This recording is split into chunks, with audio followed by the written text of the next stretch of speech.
Good day, ladies and gentlemen. Thank you for standing by. Welcome to the Cognyte First Quarter Fiscal Year 2025 Earnings Conference Call. At this time, all participants are in a listen-only mode. After the speaker's presentation, there will be a question-and-answer session. To ask a question during this session, you will need to press star 11 on your telephone. You will then hear an automated message advising you your hand is raised. To withdraw your question, please press star 11 again. Please note that today's conference is being recorded. I would now like to hand the conference over to your host, Dean Ridlon, Head of Investor Relations. Please go ahead. Thank you, Operator. Hello, everyone. I'm Dean Ridlon, Cognyte's Head of Investor Relations. Thank you for joining us today. I'm here with Elad Sharon, Cognyte CEO, and David Abadi, Cognyte CFO. Before getting started, I would like to mention that accompanying our call today is a presentation. If you'd like to view these slides in real time during the call, please visit the Investor section of our website at cognyte.com. Click on the Investors tab, click on the webcast link, and select today's conference call. I would also like to draw your attention to the fact that certain matters discussed on this call may contain forward-looking statements within the meaning of the Private Securities Litigation Reform Act of 1995 and other provisions of the federal securities laws. These forward-looking statements are based on management's current expectations and are not guarantees of future performance. Actual results could differ materially from those expressed in or implied by these forward-looking statements. The forward-looking statements are made as of the date of this call and, except as required by law, Cognyte assumes no obligation to update or revise them. Investors are cautioned not to place undue reliance on these forward-looking statements. For a more detailed discussion of how these and other risks, uncertainties, could cause Cognyte's actual results to differ materially from those indicated in these forward-looking statements, please see our annual report on Form 20-F for the fiscal year ended January 31st, 2024, and other filings we make with the SEC. The financial measures discussed today include non-GAAP measures. We believe investors focus on non-GAAP financial measures in comparing results between periods and among our peer companies that publish similar non-GAAP measures. Please see today's presentation slides, our earnings release, and the Investor section of our website at cognyte.com for a reconciliation of non-GAAP financial measures to GAAP measures. Non-GAAP financial information should not be considered in isolation from, as a substitute for, or superior to GAAP financial information, but is included because management believes it provides meaningful information about the financial performance of our business and is useful to investors for informational and comparative purposes. The non-GAAP financial measures that the company uses have limitations and may differ from those used by other companies. Now, I would like to turn the call over to Elad. Thank you, Dean. Welcome, everyone, to our first quarter conference call. We delivered a strong start to our fiscal year as we continue to generate consistent and profitable financial results. Q1 revenue and gross profit both grew by double digits year-over-year. We delivered Q1 revenue of $83 million, up approximately 13% year-over-year. Gross profit increased 17% year-over-year, growing faster than revenue, consistent with our focus on margin expansion. We also generated $5 million of positive adjusted EBITDA in the quarter, along with about $21 million of positive cash from operations. We remain focused on delivering sustainable and profitable growth. We have a lengthy track record of delivering powerful investigative analytics solutions to hundreds of customers in more than 100 countries around the globe. Our customers view us as domain experts, and we have ongoing dialogues across our global customer base about their growing needs and how our solutions can help them. We continue to innovate and build on our technology leadership. We believe our advanced technology, including artificial intelligence, enables faster and more effective investigations across a wide variety of use cases by fusing data at scale and detecting patterns, relationships, and other hidden insights that would be nearly impossible to find otherwise. These capabilities generate unique value for our customers and are generating increased interest in our solutions. We continue to expand our presence in North America, securing competitive deals and displacing incumbent providers. Our ongoing investments in sales and marketing include growing our demonstration and proof of concept capacity. Our experience shows that when customers use our solutions in real-world settings, they recognize the high value our technology delivers. Further testament to our solution's high value and customer satisfaction is evident in the repeat business from customers who signed deals in previous quarters and have returned to place follow-on orders. In addition, some of these customers are becoming valuable references and enhancing our brand with other agencies.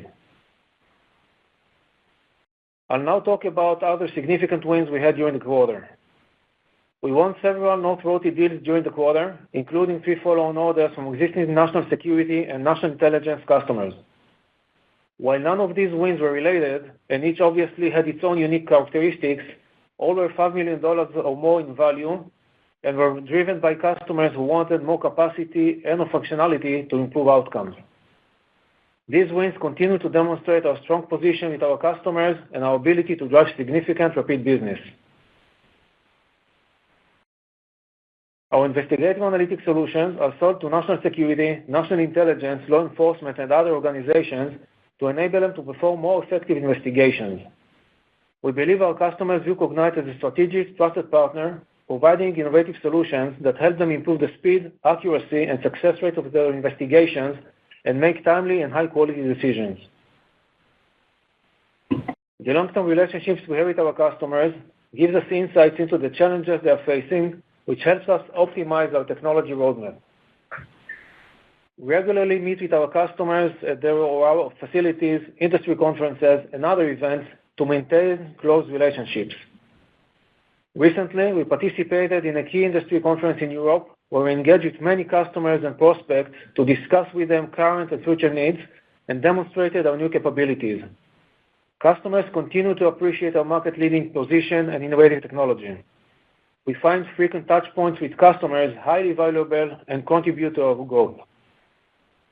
In addition to our ongoing regular marketing initiatives, we occasionally perform more formal research, and we recently commissioned a survey of law enforcement agencies referred to in the industry as LEAs, such as police, financial intelligence units, border police, and others. We issued a press release about this survey last week, and a summary of the results is available on our website. The aim of this survey was to validate some of our working assumptions regarding the challenges faced by the LEA stakeholders around data analytics, as well as to learn more about their current priorities and future needs and plans for dealing with them. Here are a few of the key findings from the survey. First, about 75% of LEAs utilize more than one solution for analyzing the data. This makes it harder for them to connect the dots between disparate data sources and uncover crucial insights for resolving cases. Second, approximately half of the LEAs claim that their current solution's lack of support for unstructured data is one of the top challenges.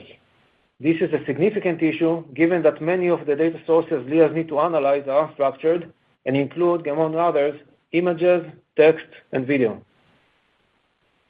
Third, existing data analytics solutions for law enforcement organizations are often limited and outdated, making it difficult for investigators and analysts to keep up with changes in data formats and volumes. Therefore, it's no surprise that about 75% of law enforcement organizations indicated they are planning to expand, upgrade, or replace their existing data analytics solutions. The findings also show there is correlation between the number of siloed solutions within LEAs and the plans to change them. The more solutions used by the organizations, the higher the need for a comprehensive investigative analytics solution in an effort to streamline and optimize their investigation process. Lastly, 99% of respondents consider AI to be beneficial for law enforcement data analysis, and 85% believe that AI is either critical or very important to the future of law enforcement investigations. The most important AI-powered capabilities include pattern recognition, image analysis, and risk assessment. The outcome of this research with law enforcement is consistent with what we hear from our national security and national intelligence customers and validates our market opportunity and roadmap. Our solutions directly address customer needs around fusing and analyzing structured and unstructured data at scale to uncover hidden insights. We continue to leverage R&D, including implementing advanced AI capabilities to bring innovations to our customers, maintain our differentiation, generate demand, and drive long-term growth. Turning to our outlook for fiscal 25.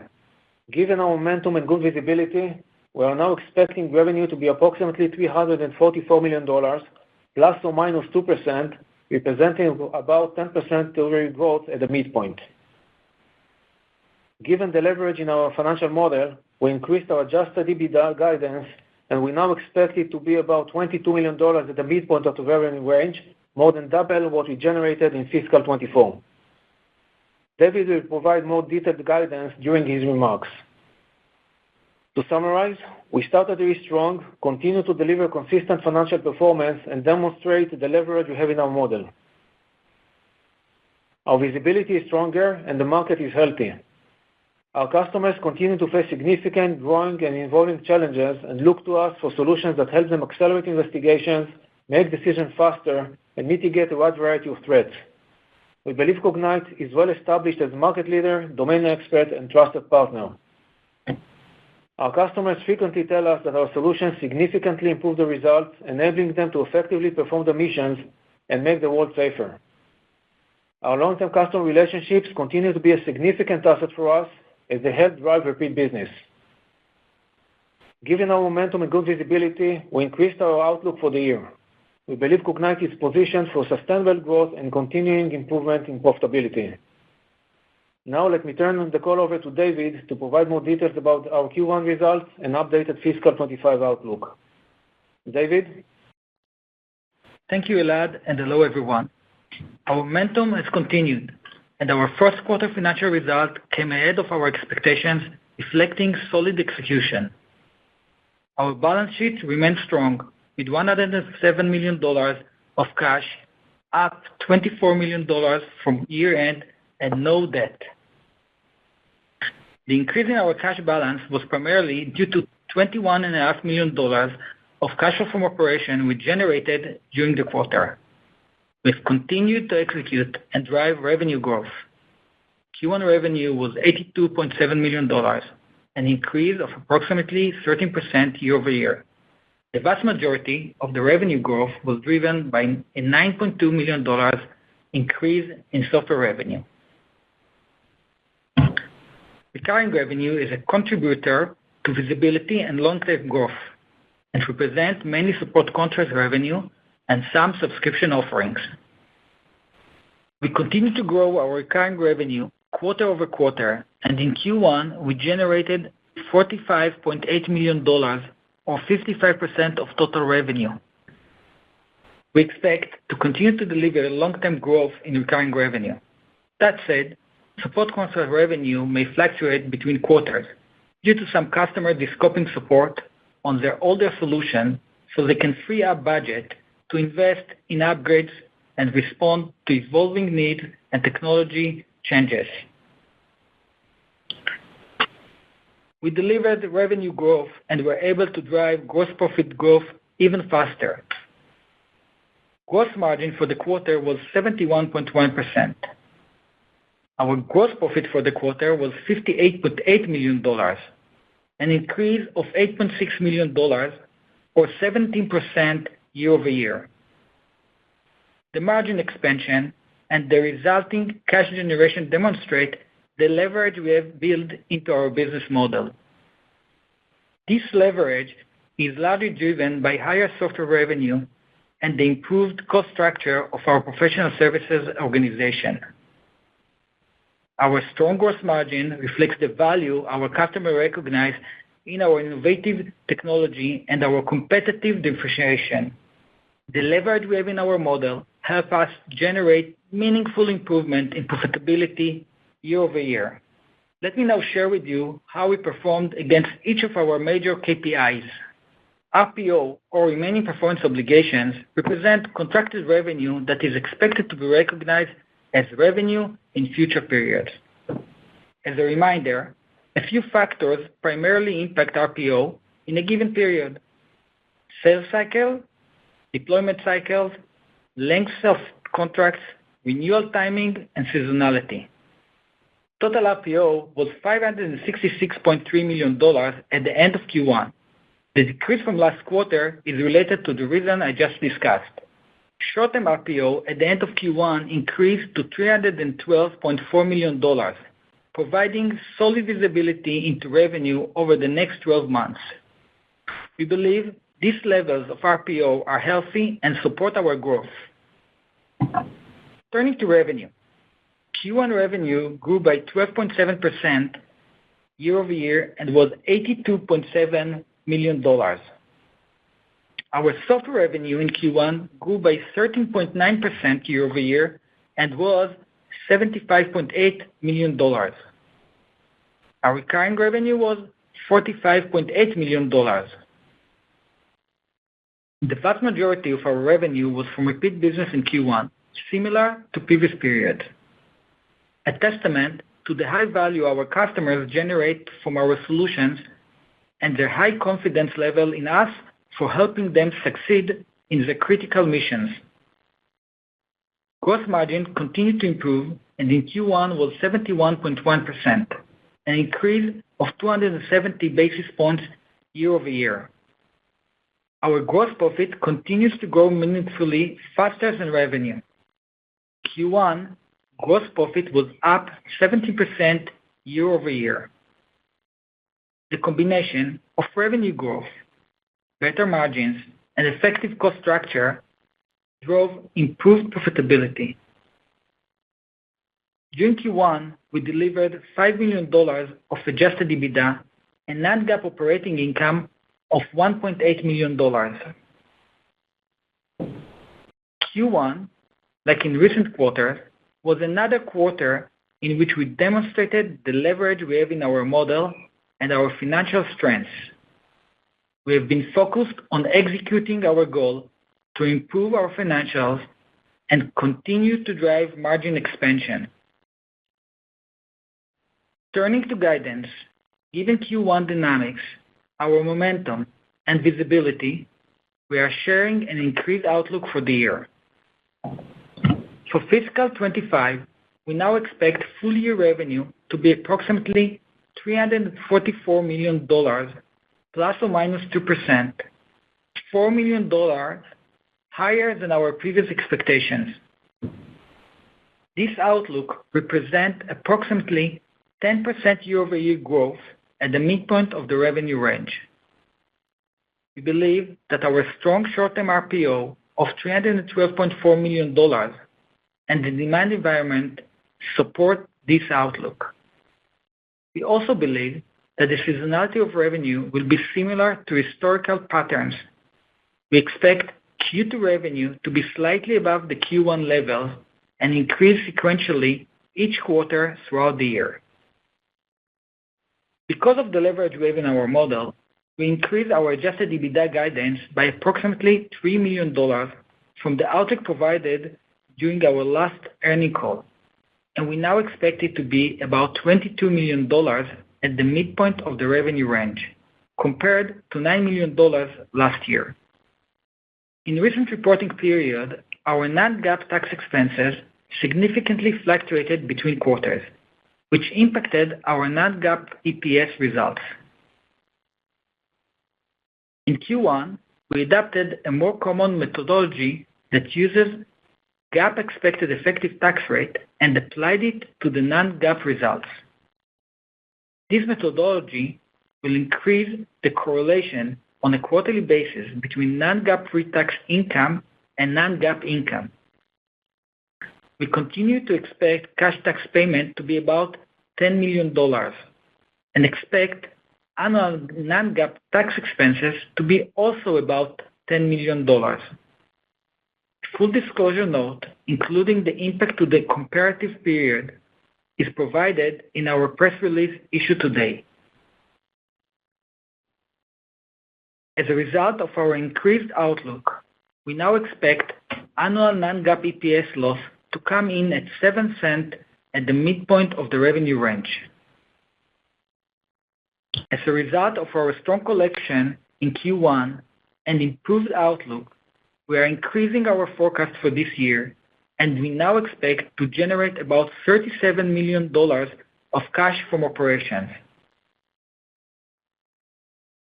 To summarize, we have been executing consistently well and producing strong results. We continue to add capabilities and increase the value our advanced solutions deliver to new and existing customers by leveraging the latest technologies, including AI. We increase our revenue and profitability outlook for the current year and expect fiscal 2025 to be a year of continued growth, significant profitability improvement, with strong cash flow from operations. We believe we are well positioned for sustainable growth and have leverage in our model so we can generate additional improvement in profitability and cash flow in future years. With that, I would like to hand the call over to the operator to open the line for questions. Thank you. Operator? Thank you. As a reminder, to ask a question, please press star 11 on your telephone and wait for your name to be announced. To withdraw your question, please press star 11 again. One moment while we compile our Q&A roster.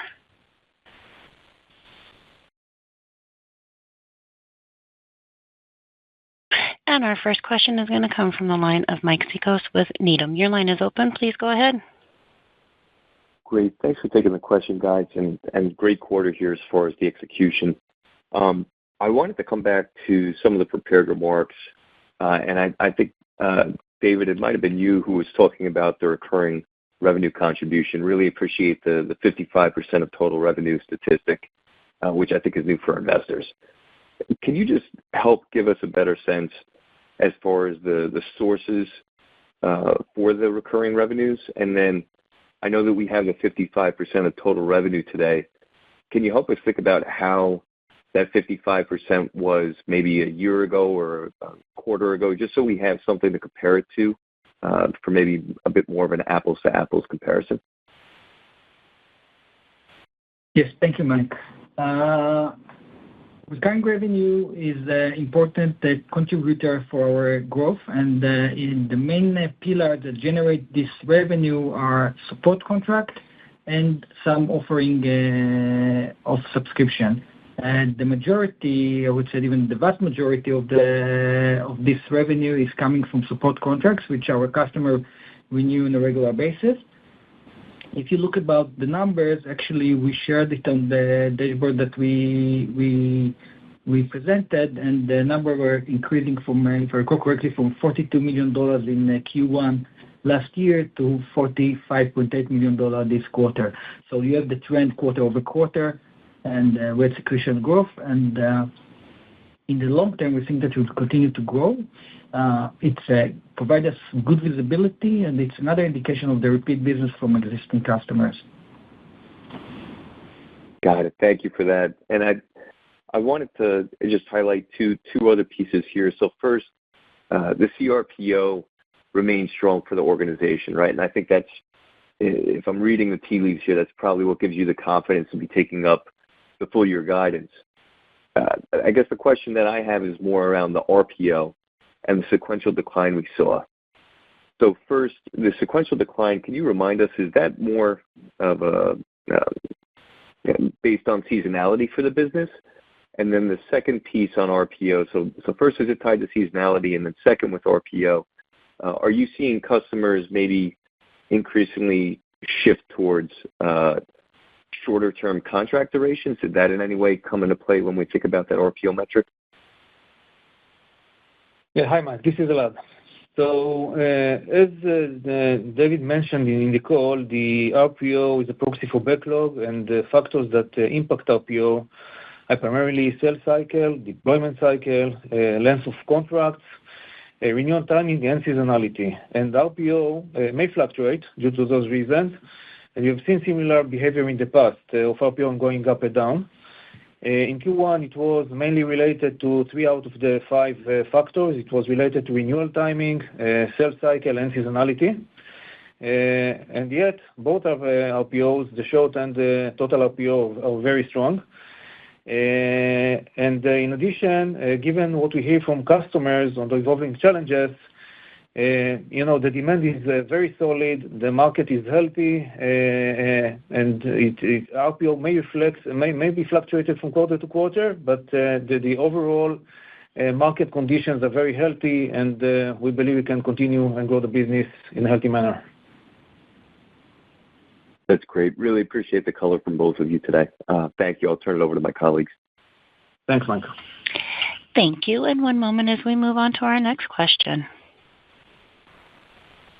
And our next question is going to come from the line of Peter Levine with Evercore ISI. Your line is open. Please go ahead.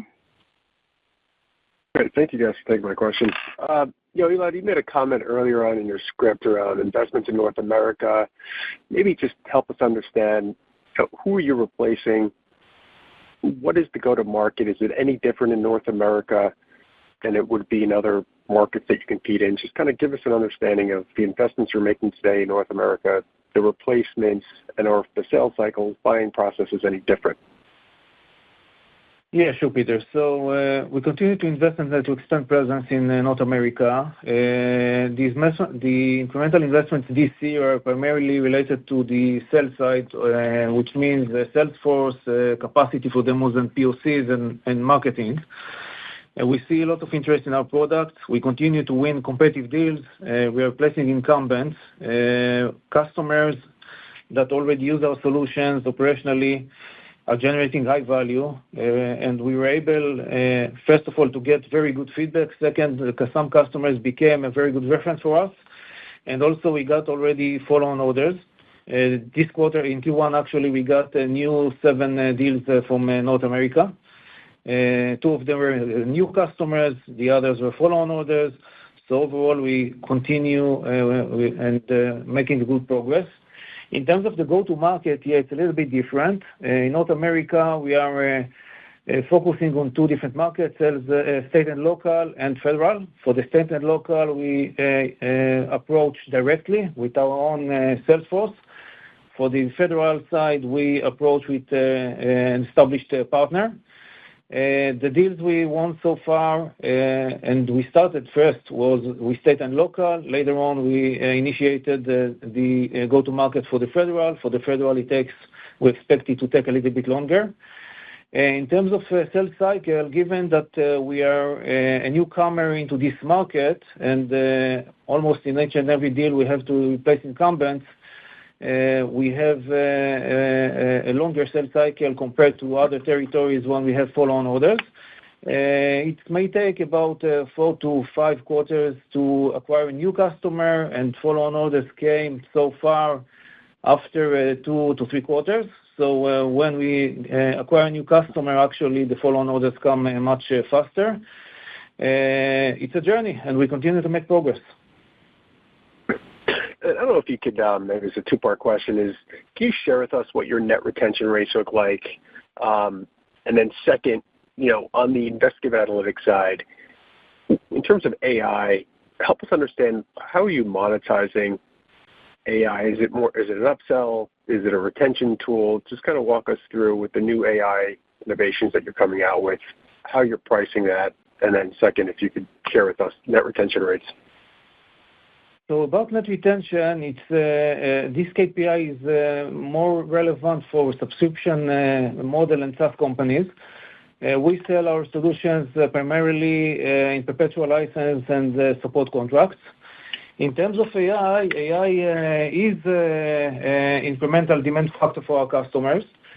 There are a few reasons for that. The first one is that AI is used by the bad actors as well. They are better hiding, they create fake identities, and it's more complicated and difficult to find them. So our customers have increasing challenges in this respect. In terms of our customers' benefits, AI is a contributor for accelerating investigations and make it more successful. And there are 2 dimensions or areas where AI helps our customers. The first one is Gen AI.